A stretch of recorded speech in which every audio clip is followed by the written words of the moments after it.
Welcome to Gold Coast Insider, where we bring you business insights, stories, opportunities and forecasts from movers and shakers across the Gold Coast. I'm your host, Estella Rodiguero. I'm CEO of Regional Development Australia Gold Coast. Today, it's my pleasure to be speaking with Gareth Richardson. Gareth is the Development Manager at Economic Development Queensland, EDQ, and he brings over 2 decades of urban development and planning expertise to his role. Gareth is part of the Gold Coast Health and Knowledge Precinct team, with his specific focus on curating private sector investment and driving property solutions for the emerging health and knowledge economy within the precinct.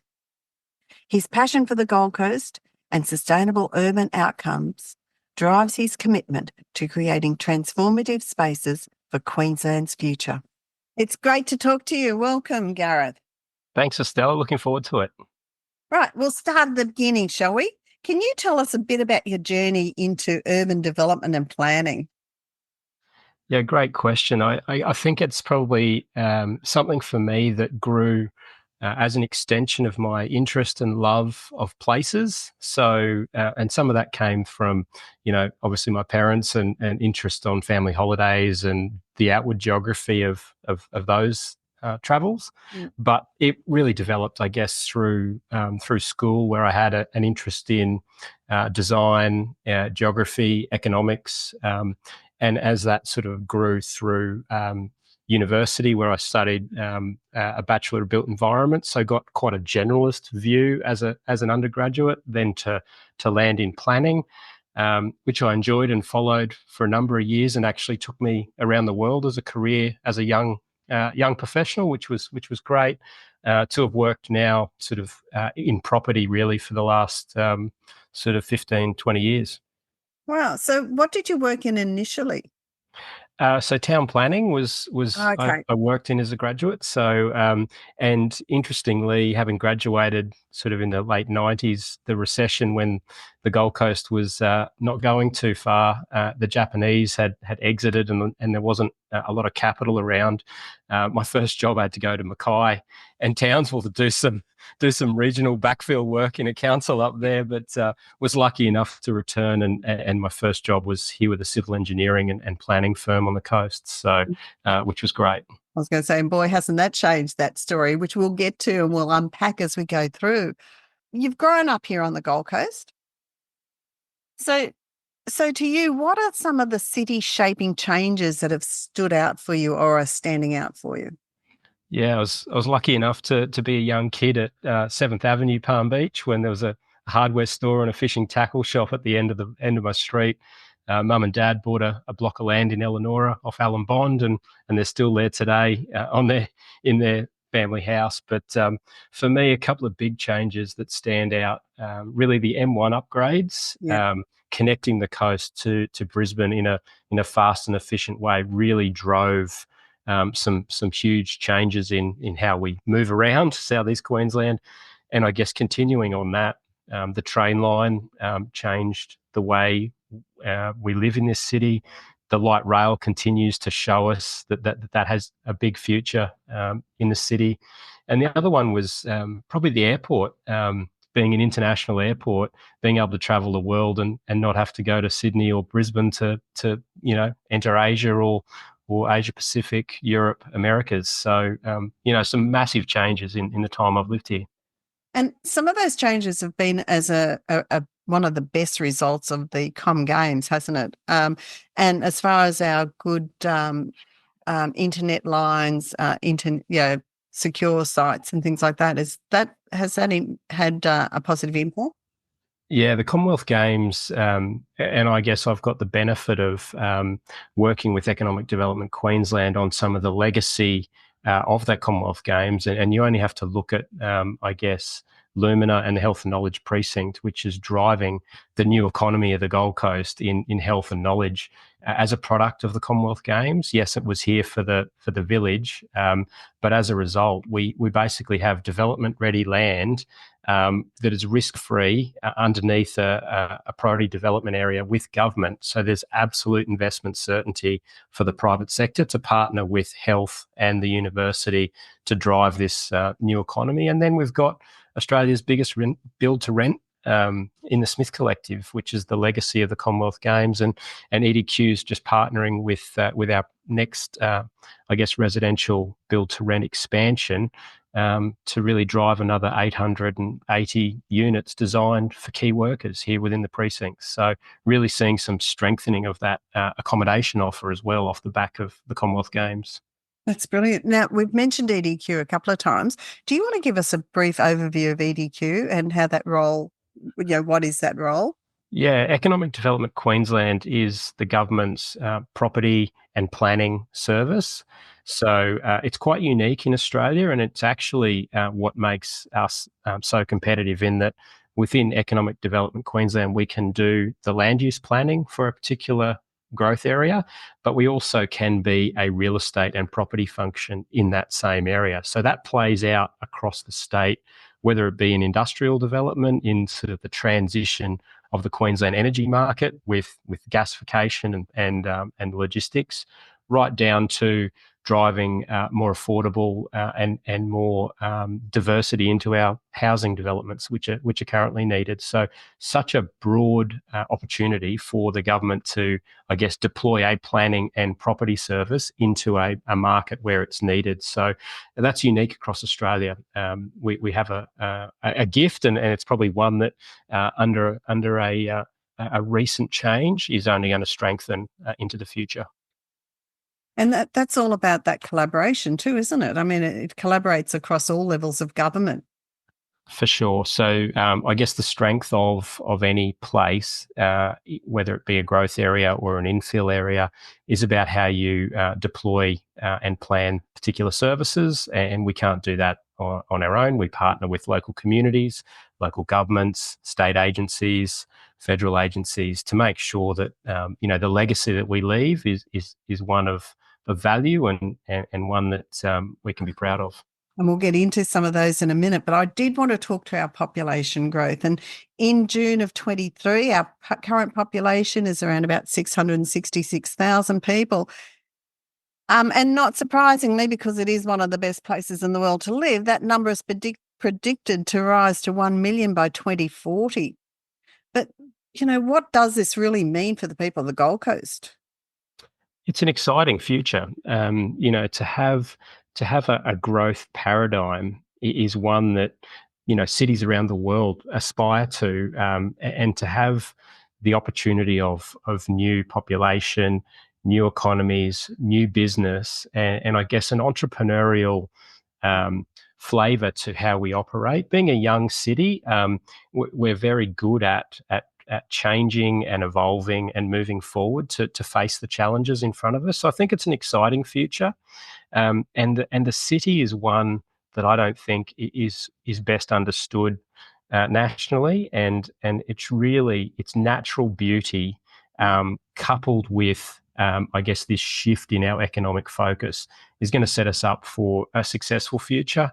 There's a couple of challenges there we're going to need to be really aware of. So a median house price over $1 million and a median unit price in the order of $850,000, when our medium household income's about $90,000, it's not sustainable. There's actually a mismatch there between the growth aspirations of who's coming and how people want to live into the future. So we do have a real challenge, and we will try and wrestle with that balance, but housing affordability and how we live is going to be a key challenge to hit those growth aspirations. That the numbers that you're quoting, they're going to rely on a change in how we deliver housing in this city. And that was going to be my next question. I was going to say, look, as the Gold Coast continues to grow, what are the biggest opportunities and the challenges but also in balancing that economic growth with sustainable development? Yeah, good questions. And I think that what I love about the Gold Coast is it's a linear city, and it's a series of little villages. And so if you're a person whose family and community is all around, say, Paradise Point, that's an important place to you, and how that place grows and evolves is relevant to Paradise Point, less so to what's happening in Palm Beach. If you live in Palm Beach, you're really interested in what happens there and how that parochial localism, which is really about these series of villages, is actually our key strength, because we aren't a conglomerate city, and we're not going to be sprawling any further west. We've got an urban growth boundary. So as a community, we've decided to protect our valleys and our ridgelines and our world heritage, which is the green behind the gold, and we've really sought to protect our coastal spine and shore that up with a beautiful beach and coastline, punctuated by natural beauty of headlands and rocky and creeks. So I do think, as a place, we do have great opportunity in understanding those local series of villages as they sort of roll south to north up the coast, and how do we understand what's important in those places and the growth that has to occur in and around those places, rather than rolling it up and talking about a city-wide response. Although there is a city shared responsibility, we can't develop one part and not the other part. We all have to be part of this future, but we do it in a very different way to some of the other cities around Australia because of our linear nature. We're almost ahead of a lot of cities, because I've just attended an EDA conference where the majority of the presentations and talks were no longer about the economic development of the region, but on the wellness development of the region. And it's actually changed that whole story to be almost about, what is the happiness metric and what is the wellness metric of the people within your community, and how does that impact, how all the development you're doing, how does that impact on that, and the importance of bringing that community along on that story. Yeah, and you only have to pick up, I guess, a few planning documents and growth strategies over the last decades of the Gold Coast to see, I guess, lifestyle being front and centre in those visions for, driven by the community, for the community. I'd say lifestyle is one of those aspirational visions that we've had embedded within our city shaping documents for a long time. And you ask people why they love the Gold Coast, and lifestyle is a big part of that. Absolutely true. I'm going to move on to the Gold Coast Health and Knowledge Precinct. Someone had had enormous forethought in securing that region, that area, as a health and knowledge and technology and innovation hub, and they did that like about 10 years ago, something like that. I mean, no, about 20 years ago. So yeah, 20 years ago, and time moves fast. But yeah, 20 years ago, there was a shared vision there between the state government and council, and shout out to council for being one of the major drivers of this need to transition the Gold Coast economy. So in the 90s, there was this sort of awareness of a need to shift the Gold Coast economy away from just tourism and construction, and the Health and Knowledge Precinct was a key pillar in reshaping the Gold Coast economy. And for 20 years, there's been decisions made investing into this precinct. And now there's over $5 billion worth of, public investment in the precinct, which has Griffith University campus as one of the, preeminent campus and university footprints in the state. We've got the Gold Coast University Hospital, which again is an amazing facility with such great clinicians, but also service, and that's expanding again right now. There's a private hospital, and it's at this point where we've reached this juncture of public investment to now private sector investment coming in off the back of what's been created, and that shared vision, I guess, for the precinct between the partners being council, Economic Development Queensland, Gold Coast Health. With the council, it really, I guess, sets us up for a shared partnership to take the precinct forward. So what role does EDQ play in shaping that precinct? Yeah, so the shared vision is one held between the precinct partners, and EDQ is, I guess, charged with delivering the private sector component of the investment within the precinct. So Lumina is our brand for effectively our real estate play, which is the private sector investment coming into those balance or residual lands left over from the Commonwealth Games. And how that plays out, I joke, I work at Cohort, which is our innovation space here, which is a fantastic incubator for small to medium businesses. But I joke to people about I'm sort of sitting where the boiler room used to be for the big day out. And some people understand what I'm talking about and other people have no idea. But just how this place is evolving now to being a real hub for science and technology and new business. It's a great place to be a part of. So there are some absolutely exciting, companies and going forward in that region, in the Gold Coast Health and Knowledge Precinct, or Lumina. For all of us lay people who drive past and see all the buildings on our right-hand side or whatever, can you demystify that whole region for us? So where does Lumina fit in? Where does the Athletes Village that's now going to be expanded, and the university, where does that sit? Yeah, so the Health and Knowledge Precinct is 200 hectares, and it is a very big piece of land or a large place when you put that in the context of the city. Now, it includes the Southport Sharks, it includes Griffith University, the hospitals, Lumina, which I'll get to, but also some land to the south of Smith Street and some other residential fringing areas and a whole lot of open space. A couple of schools. So as a place, the Gold Coast Health and Knowledge Precinct is massive, but its shared opportunity comes through its governance and its partnership, and maybe we'll touch on that in a little while. But Lumina is the balance land left from the Commonwealth Games, and it was handed to Economic Development Queensland to basically drive a real estate solution of private sector investment, partnering with, those precinct partners to bring new business and drive, scale up businesses out of the university and out of the hospitals into an ecosystem where they're the sum of the parts, and that business and the purpose and the reason for being here is stronger as a collaborative model for health and knowledge and innovation. With that, let's dive into some of the exciting things that are going to be happening out there and are happening.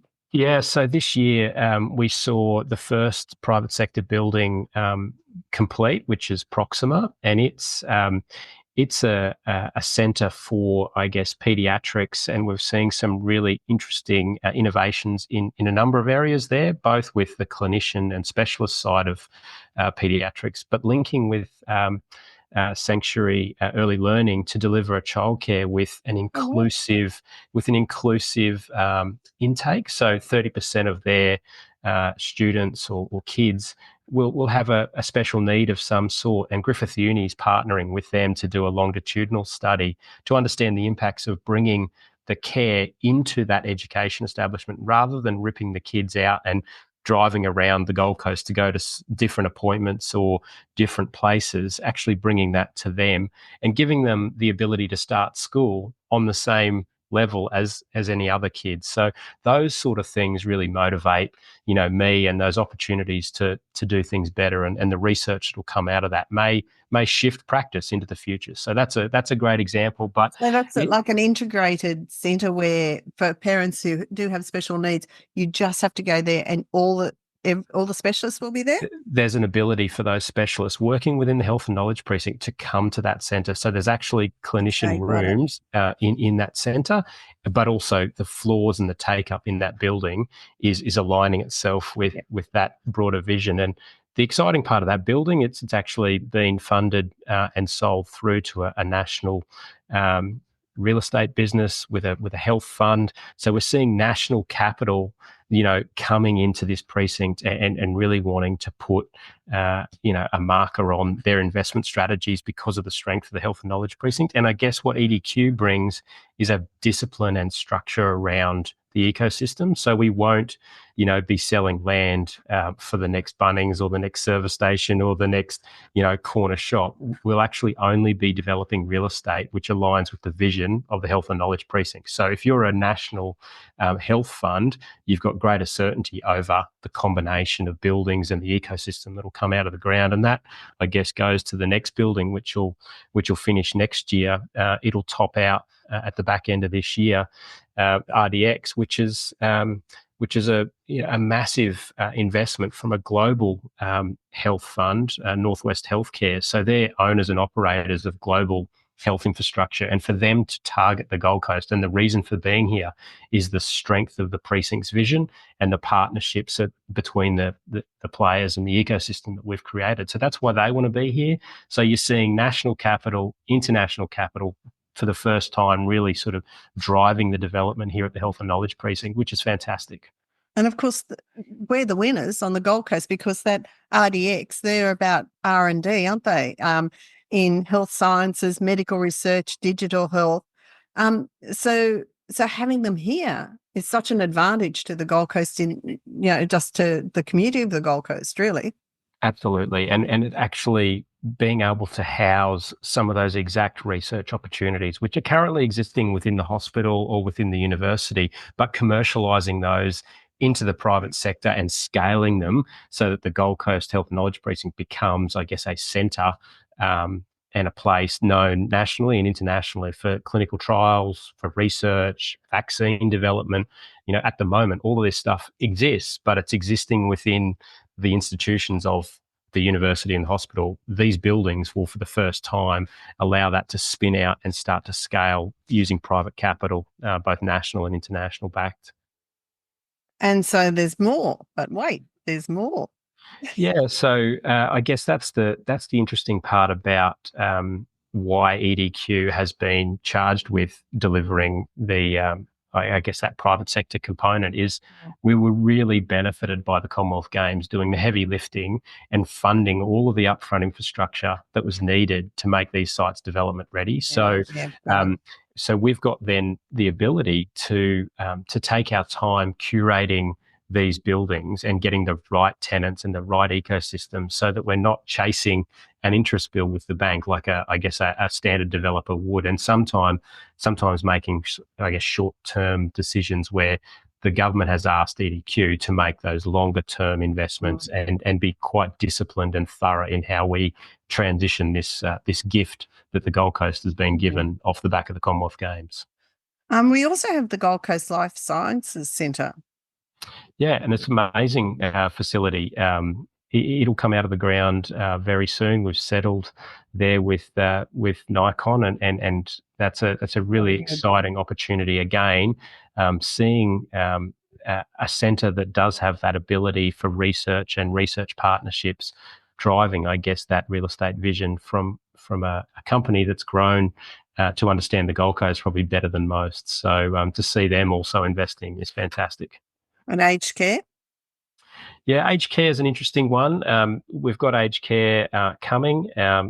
We definitely need, I guess, more of everything from a housing perspective, and aged care is one that works well in a health and knowledge precinct, as does the build to rent, designed around key workers for the hospital and the university, and also attracting and being a place for those master's students and those people coming to do their research here in the Health and Knowledge Precinct, having the benefit of living within a precinct, which has some great lifestyle and amenity opportunity as well. I think we undersell ourselves about the precinct. We've actually got, the Southport Sharks as a key partner. We've got the Musgrave open space areas and all of the other sporting clubs in and around here.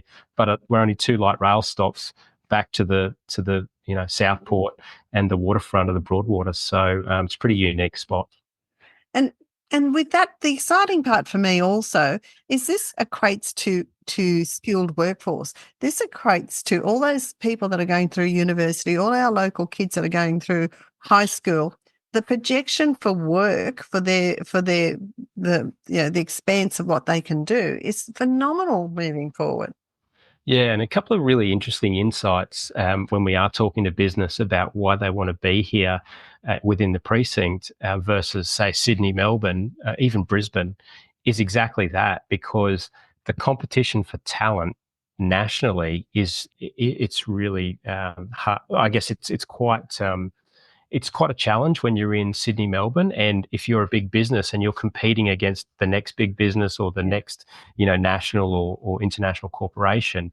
Whereas here on the Gold Coast, you've got a number of universities feeding the key talent, and that's why business would set up here, is because of that flow of talent that they necessarily is a smaller marketplace to compete for, our best graduates. So that's driving some of the investment decisions, as well as that ability to attract and retain key talent here on the Gold Coast. That's so exciting moving forward, for all our kids that are going through university and going through high school. I wanted to change tact a little bit, and I want to talk to you about, the Gold Coast has grown from a history of both strong leadership and strong characters. So who do you think are the leaders that are shaping your career here on the Gold Coast? Yeah, I was really lucky as a young fellow. Actually, I had a scoutmaster at Palm Beach who actually happened to be the head town planner of the Albert Shire Council. So this is pre-amalgamation of the Gold Coast, and I was doing some work experience as a surveyor. And I didn't much enjoy doing maths in the sun. I thought, this is not for me. So, and he'd sort of taken an interest in what I was up to and said, look, I'm a town planner. Come in and do some work experience with me at the Albert Shire. And so, and he was a fantastic leader of future strategic thinking, and some of the decisions and the work that he was doing through the back of the late 80s and early 90s with the Albert Shire are really coming to fruition now. Places like Coomera, places like Robina, the green behind the gold, and being very deliberate around density and where you put people and where infrastructure needs to be delivered and where we protect. They're decisions that were made by, this gentleman back in the late 80s, early 90s. So Dave Arbon, as the head Shire planner back in the day, definitely attracted me to town planning, and so I was lucky there. And then I guess my first job, a gentleman by the name of Warren Morton, who used to be the ex-Shire engineer, in fact, before he started his company, as a civil engineer, was quite a creative thinker and taught me a lot about land development, but really customer and developer focused consulting. So really having an eye on who you're doing it for, why you're doing it, what are the customers, asking for, and what does that mean for me as an engineer or as a planner in the services that we were providing. So Warren was great and really challenged some of the, I guess, academic thinking or, that young passion that you have as a graduate. He sort of opened me up and challenged a few of my ideas to a different way of thinking, and really to understand land development was probably where I then got my next job into property, which was with Stockland. So, and the regional manager at the time, a gentleman by the name of Cole Dutton, who was president of Crumb and Surf Club, so I knew him locally, but also had that history of civil engineering and worked in the council actually before joining Stockland, and he sort of grabbed me aside and said, "It's time you come and join Stockland and have a career in property." And I probably was very beneficial to have that, I guess, that opportunity, but also have a leader who had that foresight and understood that there was a great opportunity in front of me, and where the Gold Coast was at that point in time.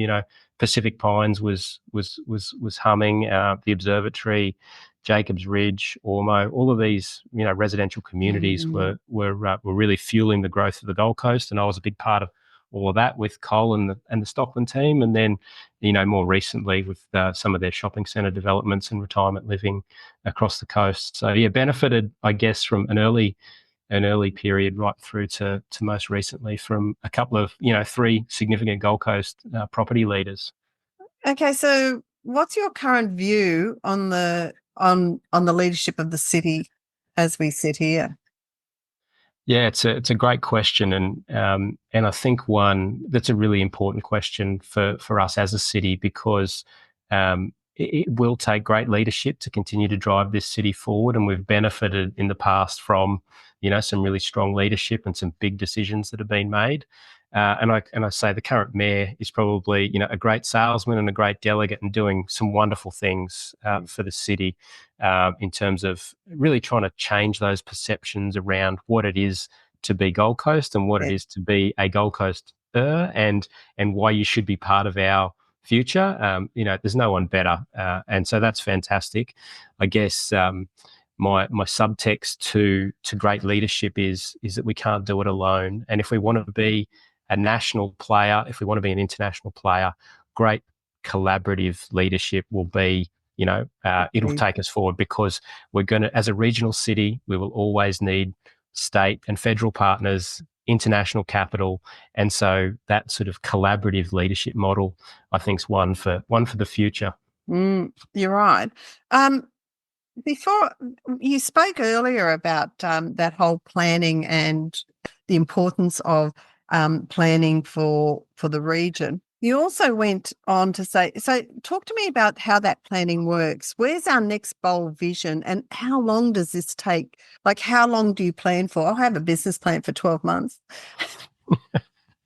Well, I think a plan's important for your business as it is for mine, and plans mean different things to different people, and so that's the challenge. I think is how do we simplify that for a city of such a complex nature to have a shared future, and I think some of that is actually about taking a longer term view. So, having plans that are 12 months, 5 years, 10 years, they're really operational plans for me. And big infrastructure and big city shaping decisions don't happen in a 5 to 10 year window. I mean, you only have to look at the light rail for the city.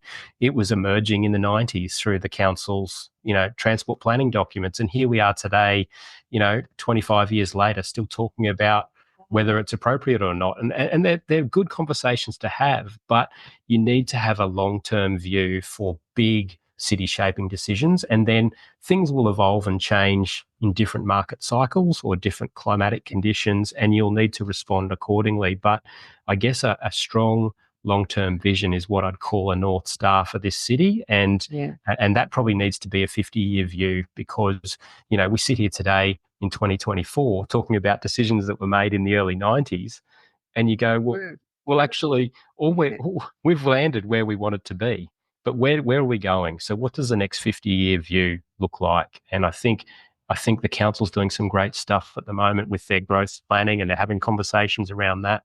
And the state has done some recent work with regional plans and talked about, well, what is going to be protected and where are the go and no-go areas, and probably being involved most recently in a collaborative planning process being the Spit Master Plan. To me, that's a very powerful document where you have a premier and a mayor signing off on a document which was really driven from a bottom-up kind of community engagement model, but also a top-down, here's what we need to achieve as a city and as a state in this particular area. So I think those kind of collaborative models of how we plan should continue, and we'll see more of those, but they only happen within a framework of a longer term view and a longer term vision. And if we've got that strong long term vision, we can pull on plans and funding agreements and attract capital off the back of that longer term view. So the 50-year plan. I think so. I think we need to put our marker out there and say, where do we want to be and what does that mean? Because then in a disciplined way, we can start making decisions today that are going to set us up for success in the future, rather than, fighting each particular battle that's going to wear thin, and people are going to lose interest and disconnect from this broader vision. And, a longer term view will keep us connected. So where are the next champions for the city going to come from? The city's maturing, and it's at a point where I think we're at a real juncture for leadership in this city, and I see probably twofold being the answer to your question. Firstly, having been involved through, I guess, the Mayor's Science Awards and being backed through cohort, and what I'm seeing with the schools and the talent that's emerging from our schools across the Gold Coast, I think that youthful enthusiasm and that key talent that is really doesn't know, I guess, some of the challenges that we've faced as a city in the past. They just see full opportunity in front of them, and the health and knowledge precinct and the core jobs of tomorrow, which they can have here, will drive those leaders to sort of evolve the city in a way that is their story. So I think that the youth will continue to drive this city, but I also think the universities are now maturing to a point in this city where we will have some returning alumni to the city who had to leave this city to chase international and global employment and key work. They'll be returning. So, people my age, mid-40s, leading businesses, coming back to the city and knowing the city as an ex-student of those universities, but with a global view. I think that's really exciting for the city. And what they'll bring is not only that local connection of a past and a past education here, connections through family or place, but that global and international experience, which will evolve our economy and our city. And not only that, they're global connections, which they'll bring back with them into the city, which is invaluable. For sure, whether it's Asia Pacific or broader, I think we're absolutely set up for for that international and national competitiveness. And coming back down to lifestyle, and one of the key things for me is making sure we bring our community along and making sure we listen to our community. And you can't pick up a planning document for the Gold Coast without reading about our lifestyle aspirations. So how does the state work with with our local communities to address and hear their aspirations? Yeah, it's really important. Those strengths of the Gold Coast are known best by those local communities. So, in my view, it's very much a bottom-up collaborative process, but with a top-down kind of state and city shared agenda. So, how that best works is probably a connected conversation locally, whether it be Miami, whether it be Mudgeeraba, whether it be Pimpama, whether it be Jacobs Well.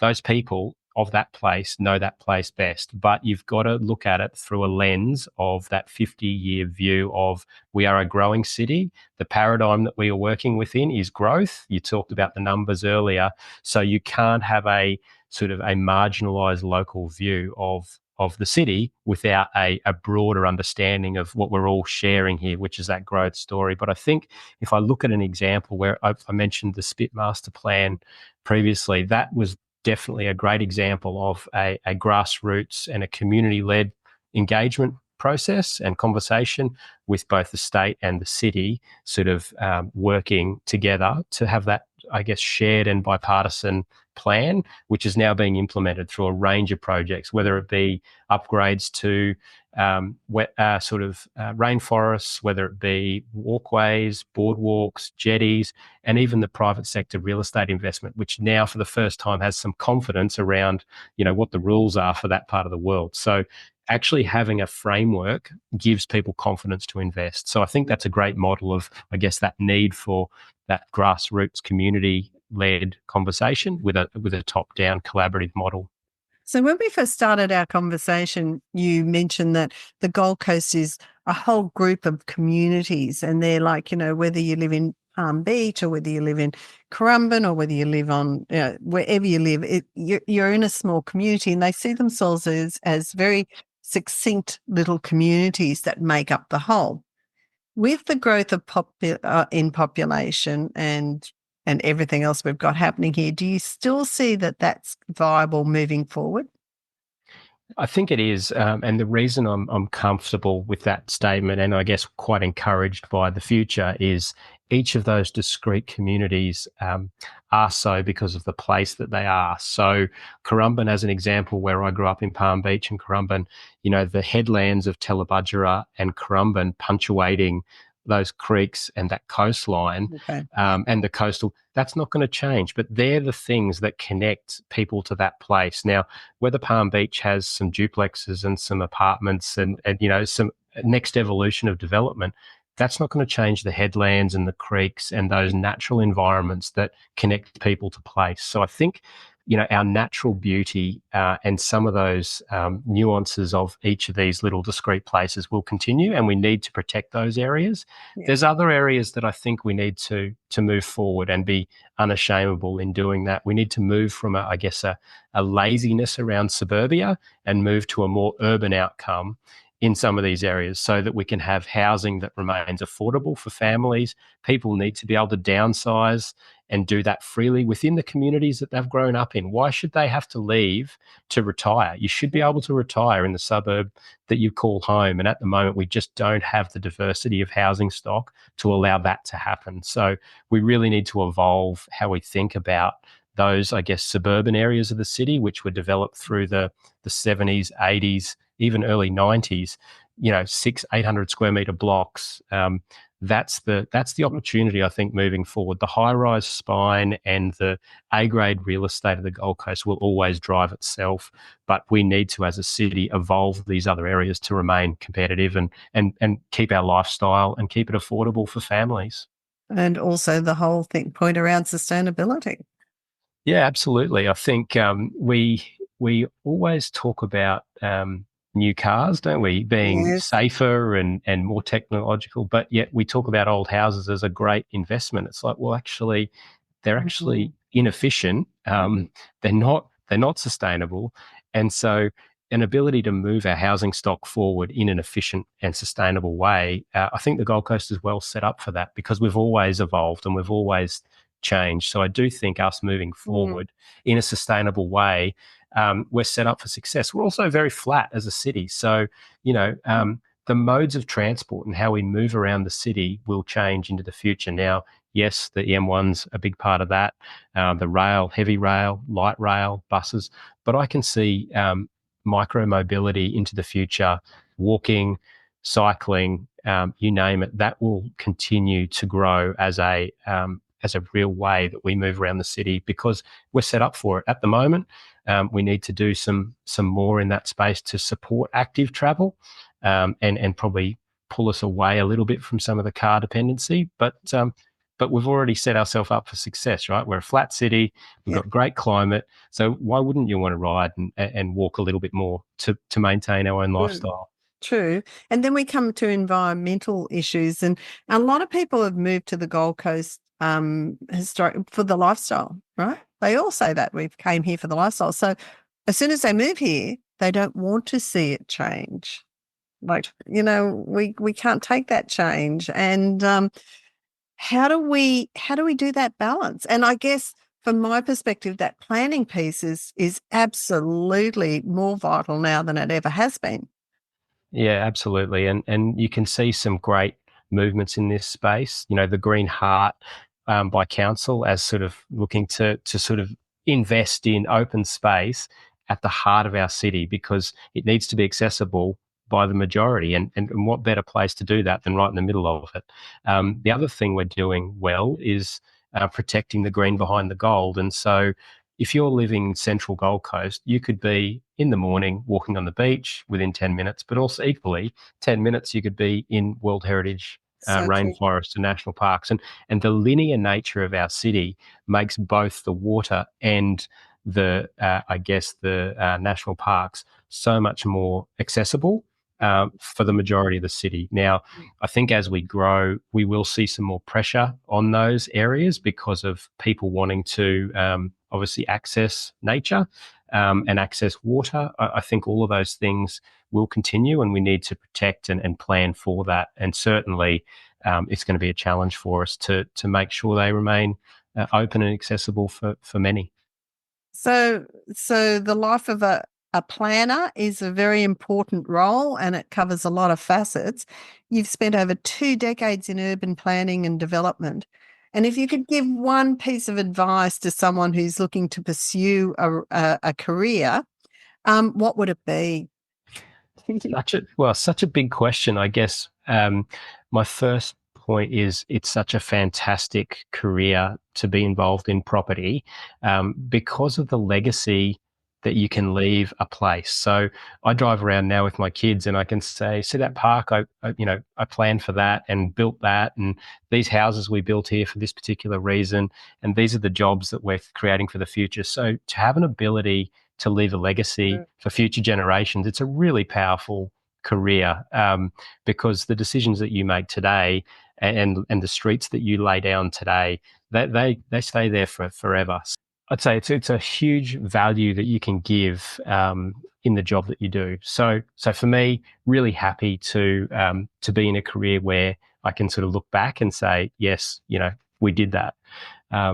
But if I give that sort of one out bit of advice for people who want to get into property and planning, I think it's really an ability to listen and really an ability to collaborate and an ability to take a broader view of what it is that we're trying to create here and how we want to live, because you can't do it on your own.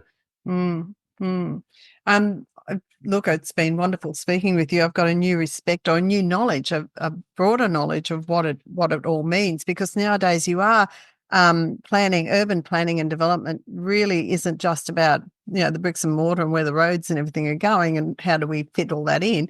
It still is all about that sense of community. It's still all about the environmental piece. It's the sustainability piece. And it's the piece that says, in 50 years' time, how is that going to advantage and be built on for the future? So, yeah, it's been really interesting talking to you. It's a fantastic subject to, and I could sit here and talk all day about city shaping and city growth and property and what makes for a great property outcome and what makes for a great urban outcome and how do we celebrate success as a city. And I think we are set up for success and it'll only evolve as we move forward.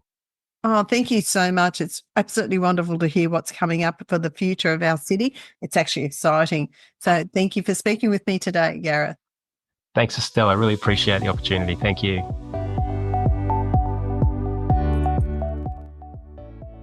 Thanks for listening today. For a complete list of podcast episodes and transcripts, go to rdagoldcoast.org.au/podcasts. And don't forget to follow us on Facebook, LinkedIn, or Twitter.